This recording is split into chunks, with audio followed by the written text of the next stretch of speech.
There was a time when silence felt like freedom. Far away from crowded highways, glowing screens, and the endless pressure of modern life, one family disappeared into the wilderness believing they had found something the world had forgotten. No alarms. No neighbors. No noise. Just forests stretching endlessly beneath a cold gray sky and the fragile hope that isolation could heal wounds civilization never could. To millions watching from a distance, their off-grid life looked almost mythical. A quiet rebellion against a broken world. They chopped wood beneath falling snow, built shelter with blistered hands, and smiled through cameras that captured what seemed like peace. But behind those images lived another story entirely, one built on exhaustion, fear, emotional collapse, and the unbearable weight of surviving when nobody is coming to save you. Because the wilderness does not care about dreams. And eventually, something inside that remote life began to crack.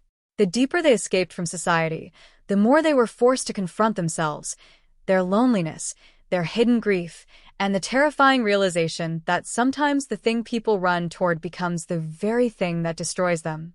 So, what really happened to this off-grid life, and why did it end in silence? Long before the forests, the snowfall, and the carefully framed images of handmade survival, there was another life quietly collapsing behind closed doors, a life buried beneath fluorescent lights, unpaid bills, endless notifications, and the suffocating rhythm of modern existence that never truly allowed silence to exist. Every morning began the same way. Alarm clocks before sunrise. Cold kitchen floors beneath tired feet. Computer screens glowing deep into the night, while exhaustion settled into the body like slow-moving poison. Days blurred together until time itself felt mechanical, stripped of meaning, reduced to survival disguised as routine. The outside world called it productivity. Inside, it felt more like emotional erosion. There had once been dreams of stability, purpose, maybe even peace. But somewhere along the way, those dreams became replaced by pressure. Financial anxiety lingered constantly in the background like invisible static. Conversations grew shorter. Smiles became performances rehearsed out of necessity rather than joy. Even moments of rest carried guilt attached to them, as though stopping for too long risked falling behind a world that never stopped demanding more. And slowly, almost without realizing it, the fantasy of disappearing began to grow. At first, it lived quietly inside late-night videos and photographs. Isolated cabins surrounded by endless forests, smoke rising gently from chimneys beneath gray winter skies, people building entire lives with their bare hands far away from crowded cities and digital noise. The images felt less like content and more like emotional rescue. A different existence seemed possible there. Simpler, cleaner, human. The off-grid dream was never truly about adventure. It was about escape. When the decision finally came, it felt almost spiritual. They traded convenience for distance. Concrete disappeared behind winding dirt roads. Phone signals faded into silence. Civilization slowly dissolved in the rearview mirror until only wilderness remained, vast, indifferent, and breathtakingly quiet. At first, the isolation felt beautiful. The mornings carried a kind of sacred stillness modern life had stolen years earlier. The sound of axes cutting through wood echoed across frozen air with primitive satisfaction. Every wall built by hand felt like rebellion against dependence. Every fire lit before nightfall created the illusion of self-sufficiency. Online audiences watched with fascination, seeing courage in every blistered hand and every snowfall resting softly across unfinished cabins. But the wilderness was never romantic for long. The cold arrived first. Not cinematic cold, but invasive cold, the kind that crept through walls at night and settled deep into bone. Food became calculation rather than comfort. Small injuries carried terrifying consequences because hospitals existed hours away across dangerous roads. Snowstorms trapped them inside for days, while silence grew heavier with every passing hour. Still, the cameras continued recording, because admitting fear felt impossible now. Too much had already been sacrificed. Pride slowly fused itself to survival. The audience saw resilience, determination, freedom. They did not see the exhaustion hidden behind the lens. They did not hear the arguments whispered late at night when thousands of strangers watching from warm homes far away, expecting strength, resilience, inspiration. The cameras continued recording smiles beside campfires and victories over hardship, but behind those moments lived another emotional reality entirely, one shaped by fatigue, so deep it blurred thought itself. Vulnerability became dangerous because the off-grid identity had already become larger than the people living inside it. That was the cruelest part. They no longer fully belonged to ordinary life, yet the wilderness was beginning to break them apart piece by piece. The distance between those two worlds grew wider every day. Returning to civilization would feel like failure. Staying meant enduring a life becoming emotionally unbearable. And somewhere beneath the growing exhaustion, a terrifying realization quietly formed inside the silence. The dream had stopped feeling like freedom. It was beginning to feel like entrapment. Then came the moment that shifted everything emotionally, sudden, unexpected, impossible to ignore anymore. A moment that forced reality violently through the fragile illusion they had spent so long trying to protect. And after that moment, nothing inside the wilderness felt safe again. In the beginning, the camera felt honest. It was never meant to become spectacle. At first, it simply documented survival. Frozen mornings spent splitting wood beneath pale skies, trembling hands repairing walls before incoming storms, exhausted faces illuminated by lantern light after another day swallowed by physical labor. The recordings carried authenticity because the struggle itself was real. Viewers connected not just with the wilderness, but with the emotional longing behind it, the desperate desire to escape modern emptiness and rebuild life with meaning carved directly from the earth. And for a while, the attention felt comforting. Messages arrived from strangers describing how the journey inspired them. People trapped inside exhausting routines watched the off-grid life, like a form of emotional medicine. Every uploaded moment became proof that another kind of existence might still be possible. The audience saw courage in unfinished cabins and dignity in hardship. What began as documentation slowly transformed into identity. But visibility changes people. Quietly, gradually, almost invisibly. The camera stopped observing life and began shaping it. Days were no longer measured only by survival, but by what could be filmed. Every completed wall, every snowfall, every difficult moment carried unspoken pressure to become meaningful content. Audiences expected constant progress, stronger structures, harsher winters, bigger challenges overcome through determination alone. The wilderness itself became narrative. And narratives demand momentum. Soon, even exhaustion had to become cinematic. Some mornings began after almost no sleep at all, bodies aching beneath layers of fatigue that rest could no longer repair. Yet once the lens appeared, posture changed. Smiles surfaced. Voices steadied themselves artificially. The performance began before the recording light even turned on. Fear remained hidden behind carefully chosen angles and edited moments of resilience. Viewers saw strength because weakness no longer felt allowed to exist.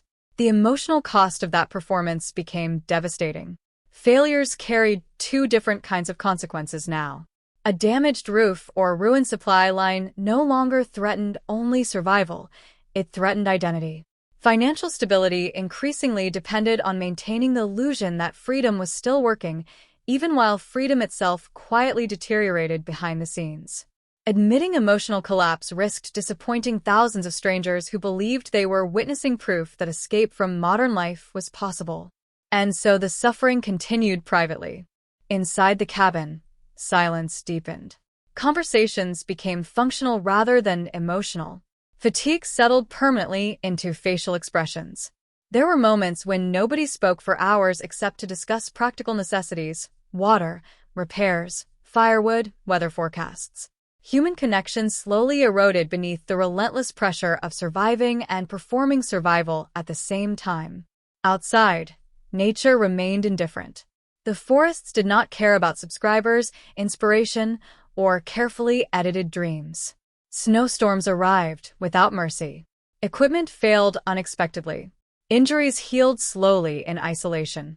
Nights stretched endlessly beneath freezing darkness, while anxiety lingered awake long after the fires burned low.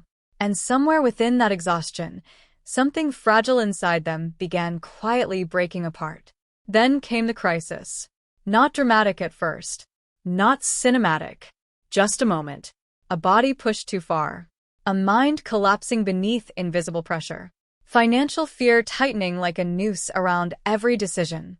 The realization that determination alone could no longer hold reality together.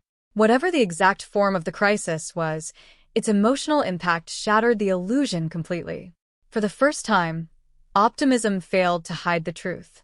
The wilderness was winning.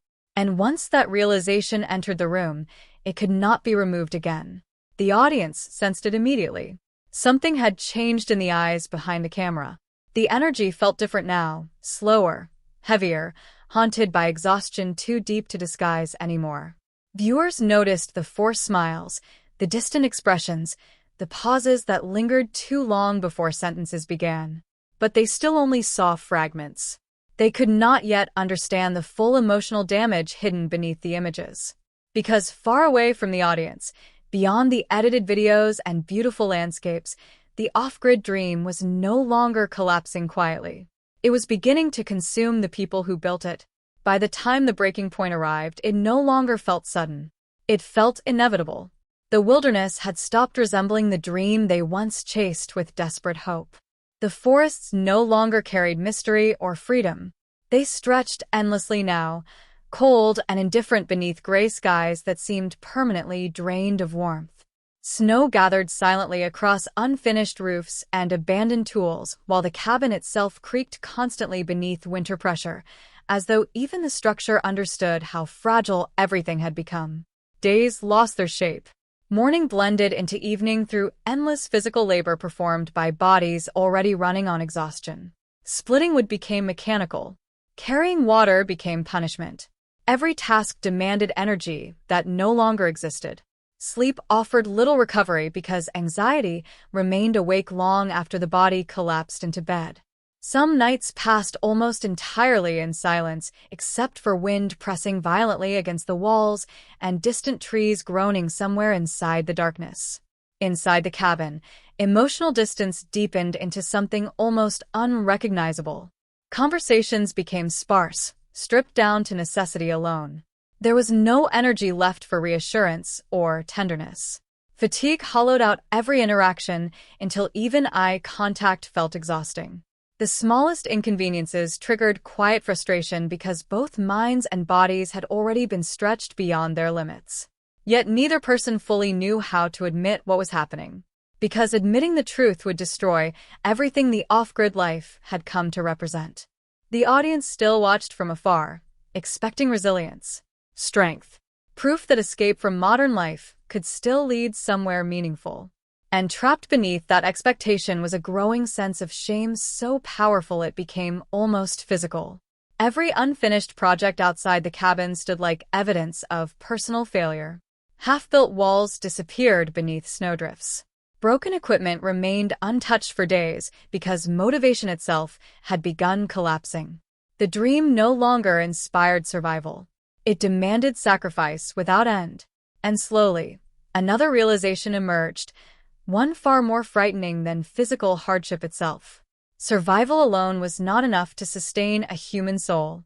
The wilderness had stripped away distraction, convenience, noise, and artificial pressure. But beneath all those layers, the emotional wounds they hoped to escape had remained intact. Isolation had not healed loneliness. Silence had not created peace. Instead, every hidden insecurity, every buried fear, every unresolved sadness had grown louder in the absence of anything capable of drowning them out. That truth settled heavily over the cabin. There were moments when the silence became unbearable, not because of external danger, but because there was nowhere left to run from thought itself. Regrets surfaced quietly during sleepless nights. Memories of ordinary life, warm stores, crowded streets, casual conversations, laughter without exhaustion attached to it, returned with painful clarity. Things once rejected as meaningless now felt impossibly distant and human. Yet returning no longer seemed simple either. Too much had already been sacrificed publicly. Pride intertwined itself tightly around identity. Leaving the wilderness would feel like admitting defeat not only to others, but to themselves. The off-grid life had become more than a lifestyle. It had become proof that they were strong enough to survive differently from everyone else. And now that proof was collapsing. The emotional weight of that realization became devastating. There were mornings when getting out of bed felt impossible. Days where motivation disappeared entirely beneath emotional numbness, so deep it frightened them both. Even the camera, once a source of purpose, remained untouched for long stretches of time. The performance could no longer be sustained. Reality had finally become too heavy to edit into inspiration. Then came the moment neither of them could avoid any longer. A conversation held quietly beneath dim lantern light while winter pressed against the cabin from all sides. No dramatic music. No cinematic revelation.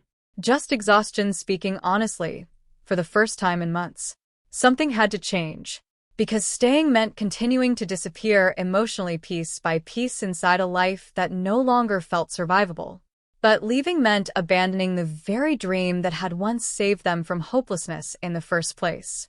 The decision sat heavily between them in the silence. Outside, snow continued falling softly across the wilderness that had once promised freedom.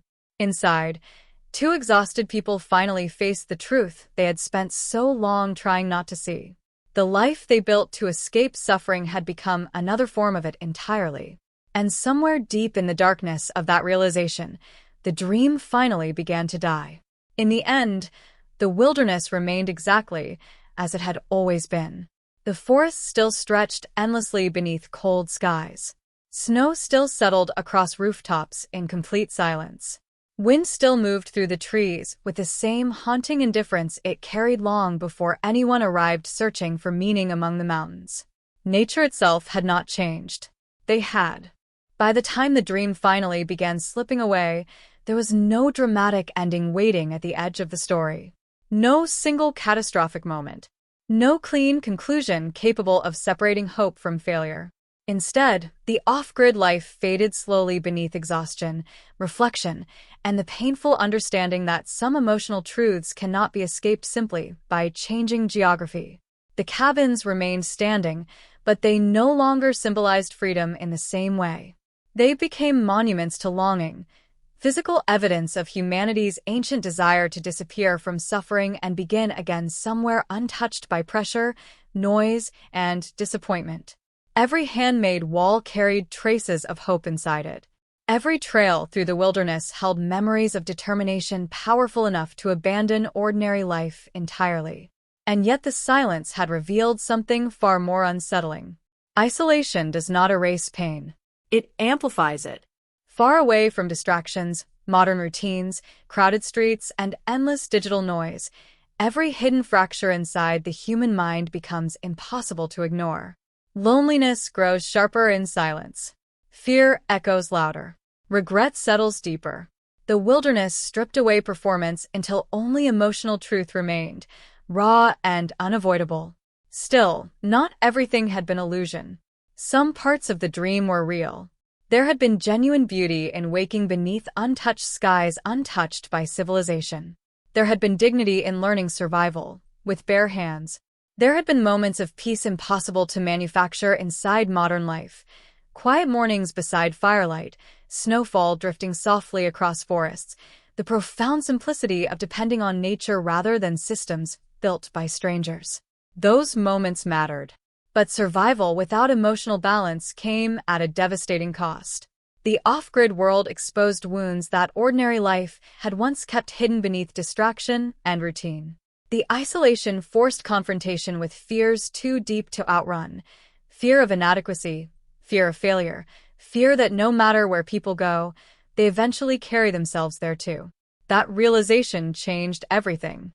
Because beneath the collapse of the dream lived another kind of truth entirely. Sometimes people do not chase isolation because they hate the world. Sometimes they chase it because they are trying desperately to silence something hurting inside themselves. The wilderness becomes symbolic, not just escape from society, but escape from identity, exhaustion, grief, disappointment, and emotional emptiness too difficult to name aloud. And perhaps that was the real story hidden beneath the off-grid fantasy from the very beginning. Not survival, not adventure, but longing. A deeply human longing to believe peace exists somewhere far away from the noise. In the years that followed, the images remained behind like fragments of another life. Cabins buried beneath snow, smoke disappearing into pale skies, tired faces still searching for meaning inside silence vast enough to consume thought itself. Audiences continued watching those moments with fascination, some inspired, others unsettled by the emotional weight lingering quietly beneath the surface. Because the story left behind something difficult to forget. The off-grid life did not fail simply because the wilderness was hard. It failed because no landscape, no matter how beautiful or remote, can fully protect human beings from themselves. And in the final silence left behind by the dream, one question continued echoing long after everything else disappeared. Were they ever truly escaping society at all? Or were they running from the parts of themselves they feared could never be healed?